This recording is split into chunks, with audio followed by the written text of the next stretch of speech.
In March 1947, Earl Louis Mountbatten and his wife Edwina arrive in New Delhi. The great-grandson of Queen Victoria and second cousin to George VI, Mountbatten brings a regal presence to the drama of India's independence. As the last viceroy, he bears responsibility for India's fate. 2nd of April, 1947. I have now completed my first week in office. I should like to be able to paint an encouraging picture of my first impressions, but feel it would be misleading if I did so. The scene here is one of unrelieved gloom. At this early stage, I can see little common ground on which to build any agreed solution for the future of India. The only conclusion I have been able to come to is that unless I act quickly, I may well find the real beginnings of a civil war on my hands.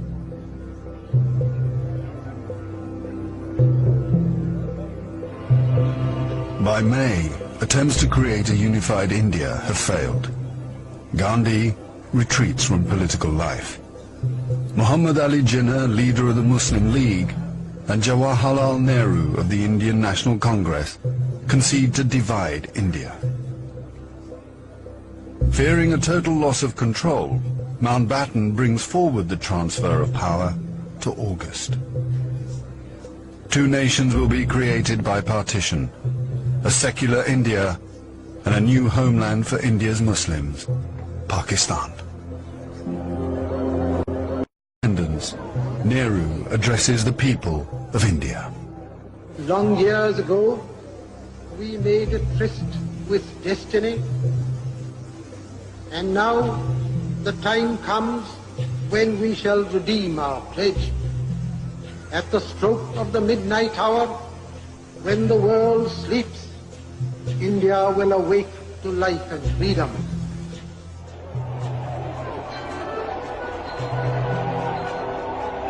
The 15th of August, 1947, the British Empire in India has come to an end. The last viceroy, Louis Mountbatten.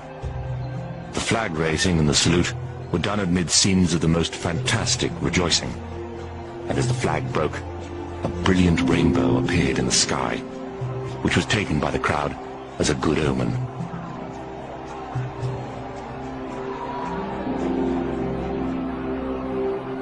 Qasim Muhammad. On the 15th of August came freedom. The freedom to burn, loot and murder. While Delhi and Karachi were celebrating, central Punjab was burning.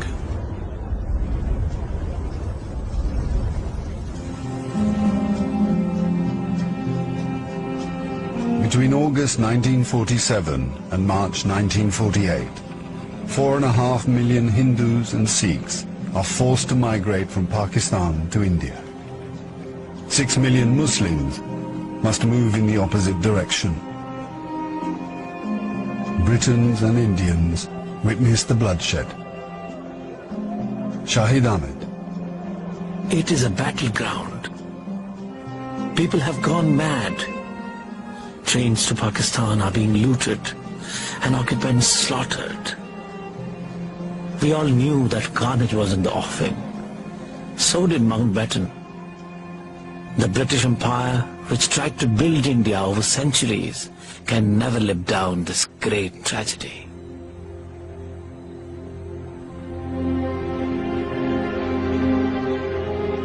Lieutenant Colonel Hubert Boyd Hudson. The sight from the air was awe-inspiring. In this chaos, millions of refugees were struggling to get to India or Pakistan. Thousands of others were doing their best to prevent them, murdering them by the hundred. But death is nothing. There are things more terrible than death.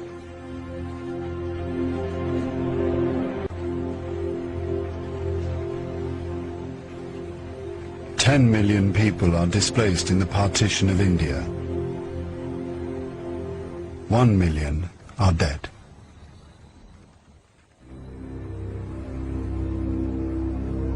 By the summer of 1948, most of the British have left. Hubert Boyd Hudson has been in India for 15 years. India is full of ghosts.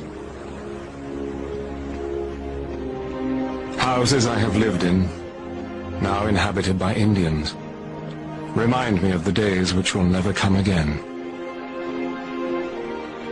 When the Viceroy drove past with a cavalry escort in red coats, I have seen the greatness of the British in India, but now it is all ended, and we are the last to leave, the few who are trying to tidy up the mess which this sudden splitting of that old empire has caused. Britain has lost its greatest imperial possession. Mahatma Gandhi once said that if India became free, the rest of the empire would follow. In the next 10 years, the fire of India's independence will spread around the globe, from the Middle East to Africa.